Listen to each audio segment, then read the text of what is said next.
All right. Hey, everybody. This is your girl, Boss Lady. And as I had promised, I am sitting with Tim Rogers. You know what I need to do? Oh, okay, because nobody can see it yet. Give me 1 second, Tim, because I want to rerun me. Nah, that's cool. Yeah, I just thought about it. Hold on. Because it's something about. Now do what you gotta do. You the producer tonight. See, nobody can see it. I know about all of that.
Don't tell me my mute was on.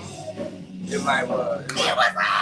Oh. Y'all listen, we've been up here talking all this time and my mute been on. But it's okay. So you gotta do it over? No, we ain't gotta do it over. Yes, you do. We wanna do it over? Yeah. Okay. Read it again. All right, we're gonna do it over. Listen, this has been it's just a lot. But anyway, this is your girl, Boss Lady. I am coming from St. Louis, Missouri at the City Winery where Tim Rogers just got off the stage, but we're here supporting Terry Rogers, and he's still on the stage. So if y'all hear some music, that's what you hear. You hear Terry Rogers on the stage. He's live tonight. Yes. That's right. It is I'm telling you, tonight the vibe is good. It is really good. And I've been here a couple of times, and this has been really, really nice. But Tim, you just got off the stage, and you guys probably didn't hear what we was talking about. But Tim just got through killing the stage, and I was asking him, was he expecting people to want to hear his quartet song? Absolutely not. I thought I was at the winery. I brought my little gentleman hat tonight. Yeah, but they wanted church tonight. They did. I brought the wrong set. Jesus Christ. No, they enjoyed it though. Everybody enjoyed it, and I'm glad that you enjoyed yourself. It looks like you really, really enjoyed yourself. I really did. You know, I love. I love blessing people's love. Man, I like to see people in love. You know, and I've never really had a chance to really sing R&B. Yeah. Other side of music, but I love it. And for me to do it live, it was a wonderful experience, especially in St. Louis at the City Winery. It was awesome. It really was. Yeah. And I think a lot of times people, like, what do you say when people are surprised that you are a pastor, but you still sing love songs? Like, do you ever catch any flack about that? Or if you do, how do you handle that? You know, absolutely not. You know, the world has been kind to me. Ever since I released Made for Me, okay, May for me is pretty clean. It's probably as clean as they come. That's true. You know, so I mean, church people in love too. Preachers are in love too. Yeah. You know, missionaries are in love too. I think the church is evolving to be more understanding about that, because 20, 30 years ago it would have been like absolutely not. Absolutely. But I think people are more understanding. Absolutely. Yeah, they're real open. And then people like Al Green is behaved that way. Absolutely. Pastor, preacher, and able to sing love. Absolutely. Clean love. Plain love. Yeah, ordinary. I think that's good. Yeah. I think that's good because married folks don't want to hear TDJs. Come on. those people are good. Yeah, but not In their context. time. They're good in context. Yeah, but I think it's a really good thing. Yeah. So you have moved and made your complete move to Atlanta. That's right. So now you are the lead shepherd, or you're the lead shepherd? I am the campus pastor for House of Hope West Point. Gotcha. So I think my location is kind of like, I think it's the third location for the House of Hope. If they have some more, then I'm just behind. But I think I'm the third location in the Georgia area. Really? Yeah. So how has, by you being a country boy, I don't think Atlanta is country. People say Atlanta is country. But by you being a country boy coming from Blythesville, Arkansas, how have the transition been for you from Blythesville to Atlanta? And then the second part of that question is the people so much different as far as your congregation from Arkansas to Atlanta? Absolutely. Well, I'm in the Atlanta area, but I'm in the woods. My church is in the woods. Is it? I live in the woods. Really? By choice. Okay. But I live in Douglasville. That's Atlanta area. Gotcha. But yeah, I didn't want anything. I don't think I can handle Atlanta. That thing is busy every day. Yeah. Yeah. I've gotten ready a few times to just go places in Atlanta, and I get sleepy in traffic and really? And want to go home. So I can agree, because every time I go to Atlanta, it's traffic. It's crazy. Like, no matter what time of day, no matter what time of night, it's like Chicago. It's always traffic. It's crazy. Yeah. So, like, just the transition has been a little difficult for you. It's been great. No, it's been peaceful and it's been easy. And the people of Douglasville, Atlanta, they've made it real easy for me. And they're really nice people. They're really good people. And I'm falling in love. I told them this Sunday. Really? I'm falling in love. So how do you manage to be on the road so much? Because, like, this is Thursday. How do you manage to be on the road so much and then get up and preach on Sunday morning? Like, seriously, you've been doing it for a while, but how do you manage that? Because that seems like that is a lot for one person to have. Yeah, and I'm still living in between. I still have my house in Arkansas too. Okay. So because my kids are in Arkansas, they're gonna move in June. Okay. At the school. But I'm in between, yeah. Okay. But I've been traveling for a long time. Tim and the fellas, I think, got me ready for the moving around a bunch. So moving around, I would think something is wrong if I'm still. I would probably be bothered if I was still, but moving around keeps me sane, keeps me focused. And how I keep up with it, I don't know. I just move. Really? Yeah, just move around. Really? Yeah. Because, I watch you a lot. Like, just this past weekend. Where was you at this past weekend? Was you in Atlanta? Yeah. You was with Paul Dorsey this past weekend. That's right. Like, I follow you a lot. And I wonder, like, how do you do it? And then get time to study, because you are a very, very prolific preacher. Oh, cuz. You know what? He really been actually. He really is a prolific preacher. And I wonder, because, last time I talked to Diane was like, oh, he in school. I was like, in school? So not only are artist, we don't like to say it, but an artist, a gospel artist that's major into preaching, Tim, when do you have time for yourself? Well, you know. Oh, and a day. That's right. And a day. That's right. Well, my reading time is my plane rides. Okay. If I'm ever riding with a driver, my reading time is riding. My reading time is the middle of the night. I'm a night owl. Okay. Yeah. So I read in the night, I read on planes, I read in cars. And then we live in a digital age, so my books are audible now. So I don't have to like read like that. I just kind of listen now to books, and that's kind of how I get my study time in and my research. So outside of study time and research, how do you sit back and relax? Like, what do you do for Tim that you just feel like this is my fun spot? It's simple. Every day when I'm not working and being dead, I'm in the bed watching Netflix. Simple. Really? You Netflix to chill? You Netflix to chill for real? Netflix. It's in the bed, Netflix, my remote control. So you're not an outdoor person? I am. You know, I love to barbecue. I love to fellowship. But then I really like being by myself too. Yeah. I've fallen in love with that. Just being with me. Me and the television. Really? That's right. So have you been binge watching? Have I been what now? Binge watching, like when you watch one particular show from the beginning to the end? Absolutely. I try to, when I watch something, I don't like to skip. So that's why I like watching Netflix, because there's no commercials, you know? So what's your favorite show? I don't think I have a favorite show, but I like, you know, I like watching documentaries. Okay. And then I like movies that are based on true stories. Like 5 RPs type stuff. I like stuff like that. Okay. That is cool.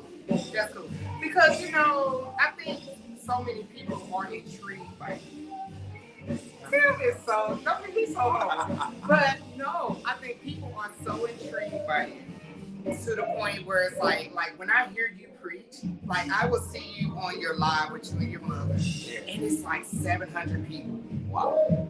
7, 8, sometimes even to the thousands of people. You're not, like, of course you open up with songs, of course, but usually if people were just there to hear you sing, as soon as you start preaching, they would log off. Absolutely. But it's not like that.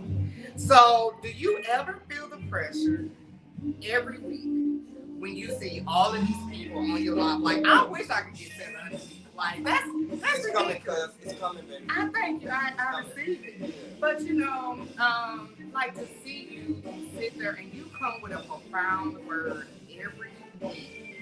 And I love your mother, because baby, she had church by herself. Give her a tambourine, she good. My co-host. Give her a tambourine, she had a church by herself. But it's like when you're preaching, I see the people that's on there, and it's almost like it's preachers.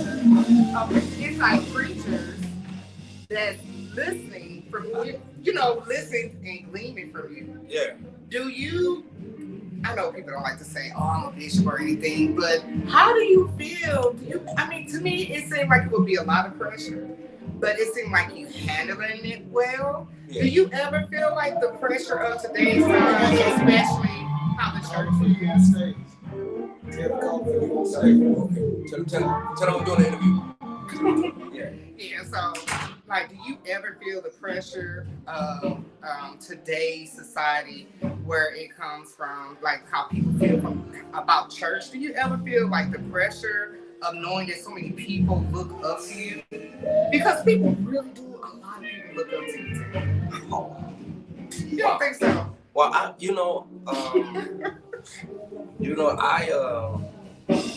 I feel that, and I thank God for that. That's only God, because about 4 years ago, I was I was in a strange place in my ministry Okay. because the church thought I had fallen from grace. When in actuality, I just kind of woke up in some areas and just kind of wanted to share my convictions. So, as it relates to feeling the pressure, I feel the pressure every week. I feel the pressure every time I get up to preach. Because most times you're preaching to traditional minds, and since that's the case, sometimes people expect you to preach in a traditional kind of way. But I like to teach. I think God woke me up in a burning building and got me out, and I just want to stand on the outside of it and bring as many people out as I can. Okay. You know. Yeah. So that's kind of what I do, and the pressure is on. So is. don't think that what I do is easy. I remember when that happened, and so many people had so much to say, and I had did a meme. It was like me preaching or something like that, and the meme said, um, "Don't make a big deal about someone saying hell is not real when you live like hell is not real." Wow. So I should have reposted that. I was should. I was reposting. Yeah, it's like, so we're making a big deal that someone said hell is not real, but you living like hell is not real. So why is we making a big deal about it? Absolutely. So that's a good point too. Yeah. Because if people really believe that hell was real, and that was one of my points. Like you can't really believe that if you live the way you live. Right. And we do what we do. Right. And the church have accepted so much. Yeah. So much. They can't even fight it. They can't argue it. They just embraced it. So you can't believe that. So even in that, Tim, what can we be expecting out of you in the next couple of years? Because you got a lot going on. Is Tim and the Fellas coming out with another album, or you good where you at? No, What's absolutely. Next for you? We're coming. When Miss Rogers fell asleep on me, Yeah. it kind of threw me kind of out of the loop. Gotcha. I don't hear like I used to hear. Okay. As relates to writing and okay, stuff like that. Right. Okay. My focus is just on church, family, and stuff like that. But no, we are coming back. Like Okay. we're gonna do a record.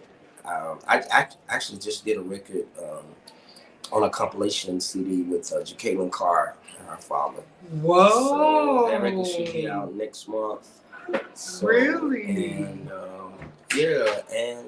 I think I'm gonna finish the love record. Okay. That I did for Miss Rogers. I only put out 2 songs, but I think I'm gonna finish that whole record and just kind of really bless the world with our love music. Yeah. So even in speaking of Miss Rogers, man, I know that was hard. Absolutely. And I promise you, I'm not married, so I can't imagine how that would feel.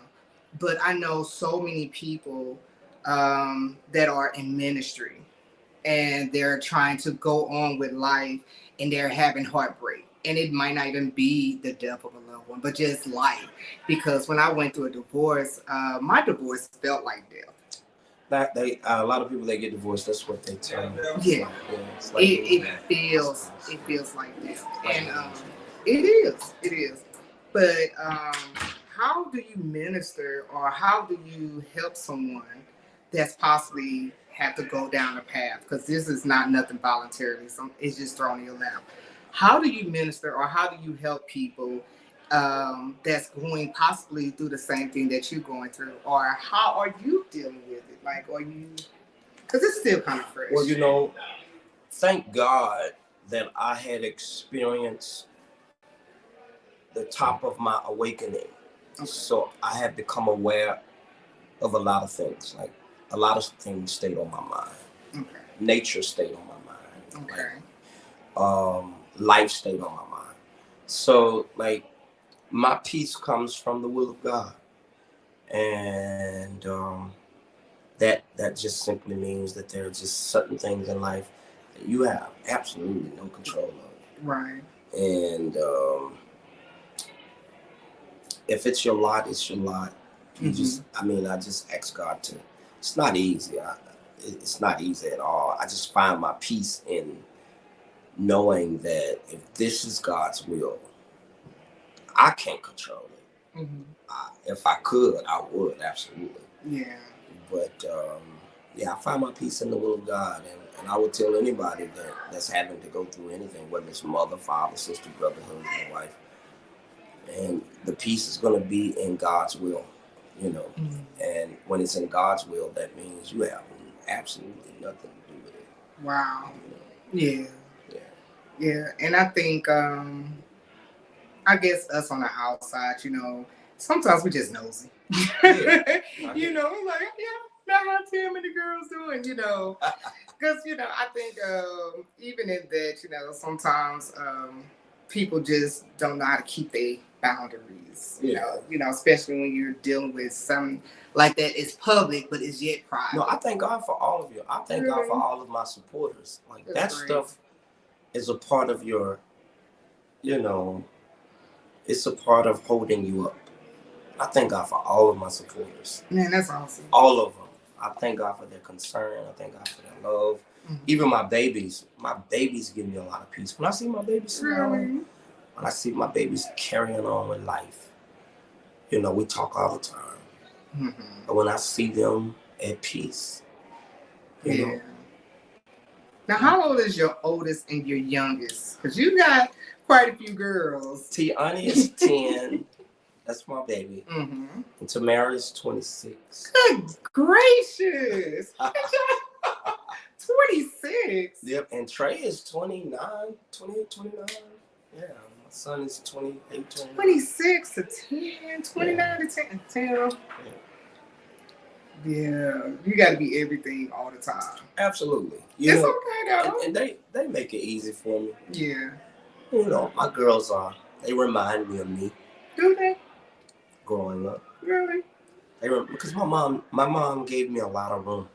My mom was hard on my sisters. Okay. Very hard. Really? But when I came up, mom and dad they grew in age, but I was a teenager in their old age. They gave me a lot of room. Well, and you was the last one. I was the last one. And you was the boy. And I came out all right. Man, listen, y'all. I really wish I can answer you guys' questions, because I know it's questions on here, but we really don't have a lot of time. And this has been. We're gonna do it again. We're gonna do it again, because I know this is kind of a rush for you. It was rushed. But Diana called me today. I was at home. She was like, "Cuz is waiting on you," and she's been waiting for 2 years. Thank you. So I was like, "We gotta make it happen today." And let me tell you something. Like I would be on Clubhouse, and people actually did not believe you was my cousin. Are you? Yes, I was like, because I would never tell anybody. Like, I caught a lot of grief because Sean Brown is my cousin. Okay. And they was like, Sean Brown really ain't your cousin. I was like, why would I lie about that? I was like, so if I knew they couldn't believe Sean is my cousin, y'all. Yeah. This is my big cousin, y'all. Yeah. So if I knew that they weren't gonna believe Sean was our cousin, it wasn't no point in me to talk about Tim. But anyway, you know, it's like, so I would never tell nobody. Like, this my big cousin, y'all. Yeah. And her family sings. We got it from them too. Oh man, we should have talked about. They were singing way before Tim and Fellas. Man. And Sean Brown family was singing way before Sean. Right. Yeah. Man, we didn't get to talk about Bishop Brown. None of them. But I'm coming back. We're gonna have to. I'm doing revival next month. Here? I'm doing revival at Free Will. At the little church. And I'm here 3 days, so you gotta come back, and then we gotta talk to the audience, and then we gotta take their questions and all that kind of thing. We got to, because right now I just had to hurry up and set up, because man, it's a lot of. You did a good job. This is her show. She's the producer tonight, and y'all should have seen her, man, getting her thing together. We were good, trying to hurry up. Yeah. But Tim, I really appreciate it. But next month we're gonna for real sit down. Let's do it. Yeah. I'm gonna be here for 3 days. 3 days. I'll be at 3 other days. Okay. Yeah. I appreciate it. And we're gonna sit down and then we'll talk. We'll talk to you. We're gonna talk for real. We're gonna talk. We're gonna talk. That's right. maybe we can talk about one of them sermons or something. Now, okay, before we go, I'm gonna tell you the most prolific sermon I've ever heard you preach was Aunt May May's homegoing. Aunt May May's homegoing sermon. I was on the edge of my seat. Like how you like slow walk that monkey. Like it was just so good, Tim. And I was like, I almost forgot I was at a funeral. It was just that good, but we're gonna talk about it. That's what's up. I'm looking forward to it. Yeah. I'm gonna be here. I look forward to talking to y'all too. All right. Look, everybody keep coming in. It's okay. Y'all, thank you so much for tuning in. We're gonna do this again. Y'all follow my cousin. Follow. Like, share, like. Do all that. But yeah, and then I got footage from Tim's performance tonight. I do. Are you gonna post it? Did you want to show it? I am. I didn't go live on it. I mean, I went live for a little bit, but I recorded it because I wanted it to be good footage. That's what's up. That's what's up. I wanted good footage. I hope y'all enjoy it. Yeah. They made me go to church tonight. They did. Did you see Jamel? Man, I was trying to be cool tonight. They was like, so cool. No. They made him go to church at the city winery, but it's all good. All right, thank you guys. Yeah, I'm gonna upload those videos. Hopefully, I have them up tomorrow. So thank you guys for tuning in. Thank you, Pastor Tim Rogers. I love you, cuz. I love you too. All right. I'll see y'all later. Peace.